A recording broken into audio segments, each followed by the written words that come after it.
Hey everyone, Zia here and welcome back to the channel. I have some absolutely insane and important updates for you today, okay?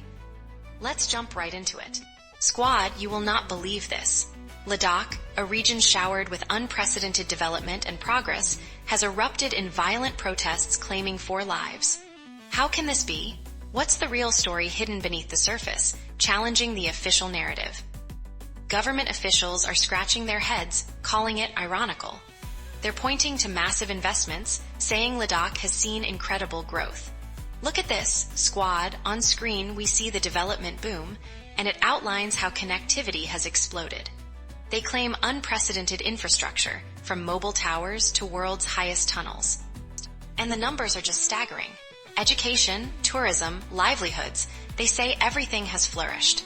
On screen, life transformed, highlighting everything from new universities to booming tourism numbers and support for local artisans.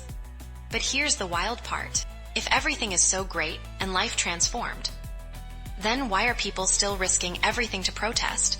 This is where it gets crazy, squad. We found the real reason for the unrest. It's not about roads or schools. It's about deep, long-standing demands for statehood and constitutional protections. You see it right here. Hidden demands, statehood and autonomy.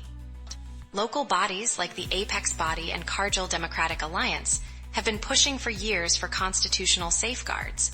So, for all the vikas and progress, these fundamental demands are still shaking the region. What's the real endgame here, squad? Will development alone ever be enough to truly achieve peace? Okay, I've been waiting to talk about this one all day. Okay, Zone News, get ready. We're about to dive into an industrial revolution that's dropping 2 billion euros to go green. Is this the future of steel or a massive gamble on the Netherlands' dime? You heard that right? Tata Steel Netherlands just locked in a whopping 2 billion euros from the Dutch government. And look at this document right here, confirming the investment. It's a massive move to shift their IJmuiden plant towards low-carbon steel production. But here's the wild part.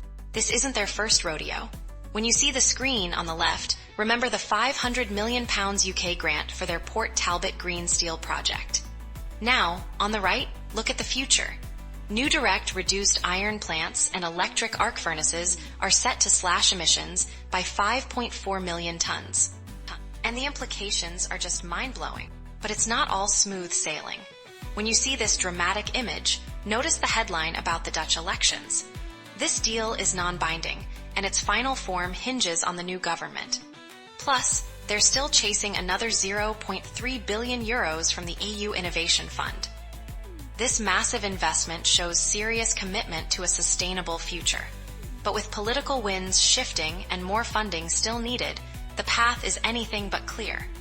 Is this a blueprint for global industry, or a high-stakes gamble with our green future? What do you think happens next? Now, for a look at what's happening in the world of finance. Zone News, get ready, because you are not going to believe the seismic chaos that just unfolded. What caused this sudden, massive jolt across India's northeast? Was this just a ripple, or something far bigger? Okay, Zone News, a magnitude 4.7 earthquake just struck Myanmar near the India border, and look at this map. Tremors were felt across Manipur, Nagaland, and Assam. This wasn't some minor jolt. It happened at 6:10 a.m., 27 kilometers southeast of Ukhrul, at a depth of 15 kilometers. And the proof is right here, clearly showing the affected states and the epicenter. But this wasn't an isolated event. Just hours before, Maharashtra felt a 3.4 magnitude quake, and then Tibet registered a 3.3 tremor. This series of events, as the text overlay shows, indicates widespread seismic activity. But here's the wild part. Are these quakes connected, or just a coincidence? The data tells a very different story. The Maharashtra quake was at 12:09 a.m., a shallow 5 kilometers deep near Kolhapur. Then Tibet hit at 4:28 a.m., 10 kilometers deep north of Arunachal Pradesh. Look at the coordinates on screen. They paint a picture of restless earth. We have the receipts, and they show a pattern far beyond a single event. So, Zone News, from the India-Myanmar border to Maharashtra and Tibet, the earth is rumbling. Is this just typical planetary activity, or a signal of something more profound at play? What do you think happens next? keeping with our theme of incredible discoveries, this next one is mind-blowing. Okay, Zoe Squad, prepare yourselves. We just uncovered the real story behind a tech giant's hidden battle. Was a global political storm used to cover up a deeper crisis? You won't believe what we found. For months, the headlines screamed about Trump's visa storm, right? But while everyone was focused there, something far more unsettling was brewing inside one of India's biggest tech companies, TCS. Look at this critical point on screen, a massive leadership churn.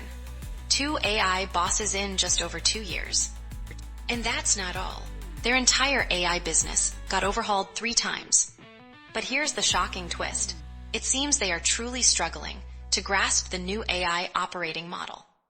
The company even announced layoffs of 12,200 executives, making themselves future-ready, they said.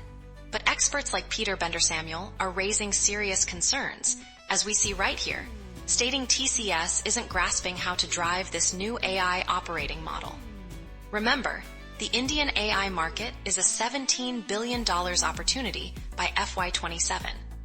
And the evidence is undeniable. Accenture, a direct competitor, is absolutely dominating, reporting $2.7 billion in Gen AI revenue.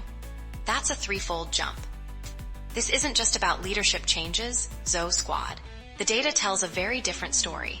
TCS's stock has fallen almost 15% since ChatGPT launched, and a staggering 29.3% this year alone. Analysts are even predicting a revenue decline for the first time since their listing in 2004. Look at the numbers on screen. It paints a grim picture. This AI-induced organizational flip-flop has shareholders on edge.